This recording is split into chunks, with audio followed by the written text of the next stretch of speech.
दाइको नाम हो पल्सा हो गायिका समीक्षा अधिकारी यति बेला देश विदेशका स्टेजमा छाइरहेकी छिन्।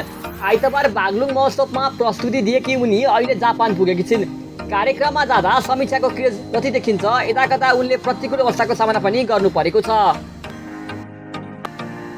गीत गाउने स्टेज उक्लेकी समीक्षालाई केही दर्शकले पल्सा खोइ भन्दै हुटिङ गरेर नर्भस तुल्याउन खोजेका थिए।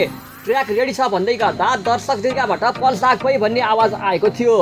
केही बेरमा सैमित रहे पनि दर्शक नरोकेपछि उनले जवाब दिन बाध्य बनिन्। तिम्रो दाइको नाम हो पल्सा, त्यही भएर भुकेको भुके हुनुहुन्छ भन्दै समीक्षाले जवाब फर्काएकी थिइन्।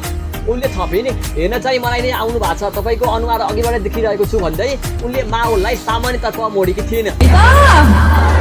लहै लहै निस्किँदैछ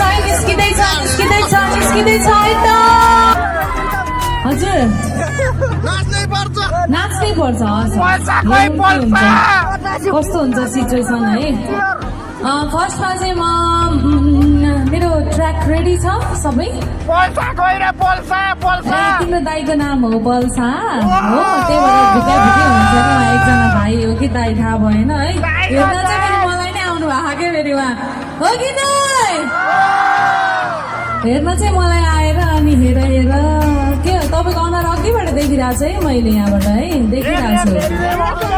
ल